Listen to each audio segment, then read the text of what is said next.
Good evening friends. तो आज मैं आपके सामने फिर हाज़िर हूँ शाहिद लेके एक और प्रोग्राम। और आज हम फिर बात करेंगे मल्टीपल इंटेलिजेंसेस के बारे में। और आज हम जिस इंटेलिजेंस के बारे में बात करने वाले हैं वो है स्पीकिंग एबिलिटी या आपकी लैंग्वेज एबिलिटी। लेकिन शुरू करने से पहले फिर मैं एक रिक्वेस्ट करना चाहूँगा कि आप हमारे चैनल को सब्सक्राइब ज़रूर करें और कमेंट और शेयर लगातार करते रहें। तो आज हम फिर एक नई सेटिंग में हैं। मेरे पीछे आप झेलम देख सकते हैं और कश्मीर के खूबसूरत पहाड़ भी।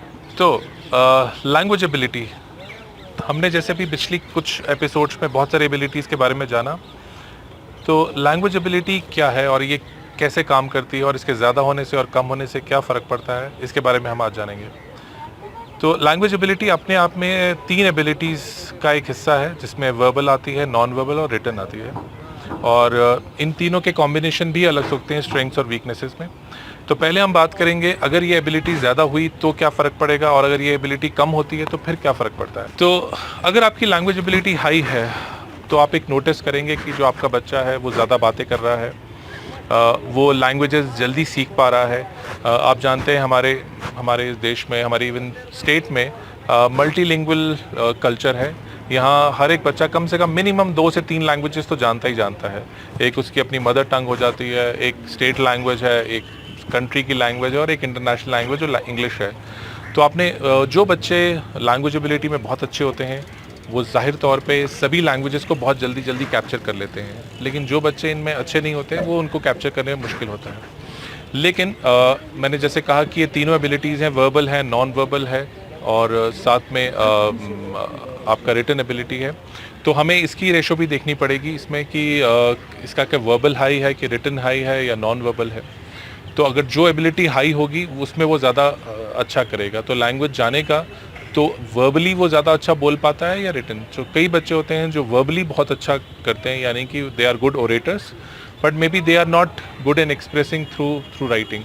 उसी तरह कुछ लोग होते हैं जो राइटिंग में बहुत अच्छे होते हैं, क्लास में बिल्कुल बोलते नहीं हैं लेकिन लिखते बहुत अच्छे हैं। तो टीचर्स को ख़ासतौर पे और पेरेंट्स को भी मैं ये एडवाइस करना चाहूँगा कि आप अपने बच्चे की कैपेबिलिटी जानिए। हो सकता है आपका बच्चा वर्बली बहुत अच्छा कर रहा हो और रिटन बहुत अच्छा ना कर रहा हो सकता है रिटन बहुत अच्छा कर रहा हो, वर्बली अच्छा ना कर रहा हो।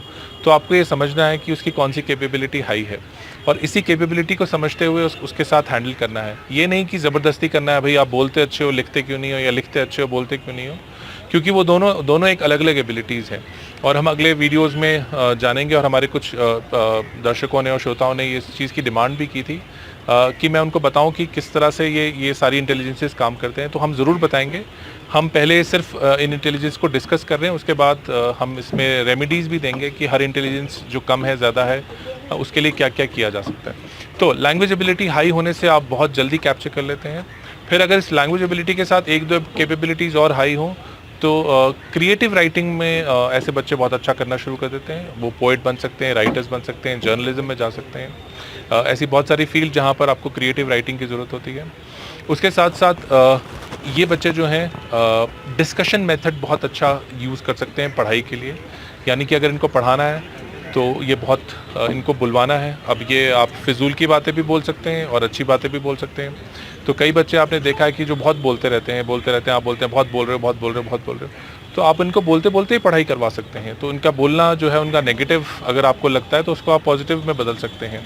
तो उनकी बातें अगर वो बहुत करते हैं तो उनके साथ साथ आप उनके साथ बैठ के नॉलेजेबल बातें भी कर सकते हैं।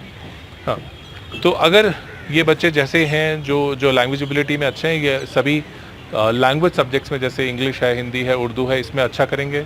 और अगर अच्छे नहीं हुए तो इसमें बहुत मुश्किल भी आ सकती है।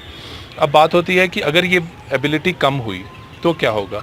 तो आपने आम तौर पे देखा होगा कुछ बच्चे जो हैं बोलना बहुत लेट शुरू करते हैं। तो आप ये समझ लीजिए कि हो सकता है उनकी ये एबिलिटी जो है वो ऑन द लोअर साइड हो। उनके जो ब्रेन में इस हिस्से में जो सेल हैं वो कम गए हैं और वो जल्दी बोलना नहीं सीख पाते। और ऐसे बच्चे बहुत ही कम बोल पाते हैं और इनको लैंग्वेजेस में आमतौर पे बहुत प्रॉब्लम आती है। कोई भी नई लैंग्वेज सीखनी हो, चाहे इंग्लिश हो या कोई भी लैंग्वेज हो, तो इनके लिए बहुत थोड़ा एक डिफ़िकल्ट टास्क होता है। और बहुत सारे पेरेंट्स बोलते हैं भाई क्या बात है, ये तो लैंग्वेज ही है, हम रोज़ ही बोलते हैं, तो आप क्यों नहीं सीख पाते हो। तो तो ऐसा कुछ नहीं होता है। ये उनकी एबिलिटी से थोड़ा सा बाहर होता है। आपको ये समझना है, जैसे मैंने पिछली इंटेलिजेंसेस में भी कहा, इसमें अच्छा या बुरा कुछ भी नहीं है। इसमें यह है कि उसकी एक एबिलिटी कमज़ोर है, तो आपको उसके साथ पेशेंस के साथ काम करना है। बहुत ज़रूरी नहीं है कि आप उसको फोर्स करें। ऐसे केस में आप हमेशा एक एक लैंग्वेज करके सिखा सकते हैं। ज़रूरी नहीं है कि 3 लैंग्वेज एक साथ दे दी। अब ऐसे बच्चे को अगर आप इंग्लिश भी सिखा रहे हैं, उर्दू भी सिखा रहे हैं, अरेबिक भी सिखा रहे हैं, हिंदी भी सिखा रहे हैं, सब लैंग्वेज अगर एक ही साथ उसके ऊपर सर के ऊपर डाल दी तो उसके लिए बहुत मुश्किल हो जाएगा। तो आप बहुत थोड़ा एक अपनी स्पीड कम करके चल सकते हैं।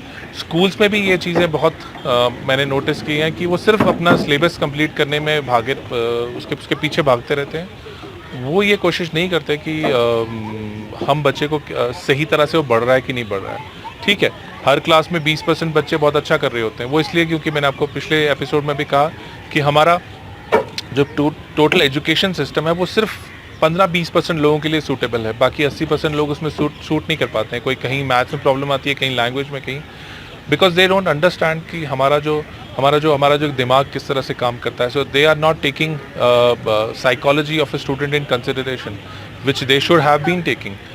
आई डोंट नो, बीएड के कोर्सेज हैं, बहुत सारे कोर्सेज हैं, बहुत सारे लोग बहुत सारी चीज़ें कर रहे हैं, but still most of the schools are not working in terms कि वो पेरेंट्स के साथ नहीं बात करते हैं, बच्चों के साथ नहीं बात करते हैं और बस फोर्स करते हैं। देखिए जी, वो बच्चा अच्छा कर रहा है, ये कर रहा है, सब कर रहे हैं। पेरेंट भी आके अगर शिकायत करता है, बोलती है जी देखिए मेरी बाकी क्लास के बच्चे तो बहुत अच्छा कर रहे हैं, ये अच्छा नहीं कर रहा, तो इसमें इसकी गलती होगी।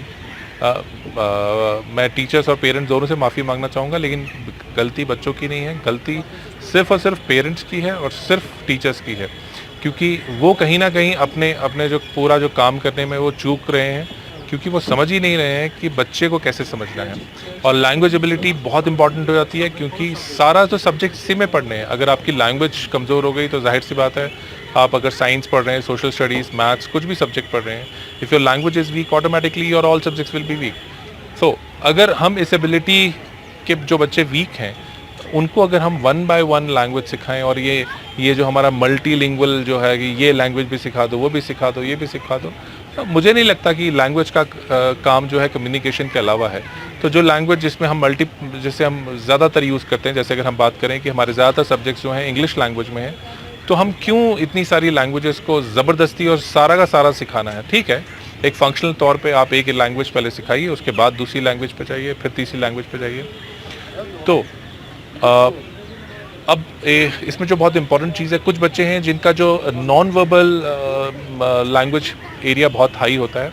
ये बच्चे वो होते हैं जो शायद एक्सप्रेस ना कर पाए रिटन तौर पे और रीडिंग के तौर पे या वर्बल तौर पे।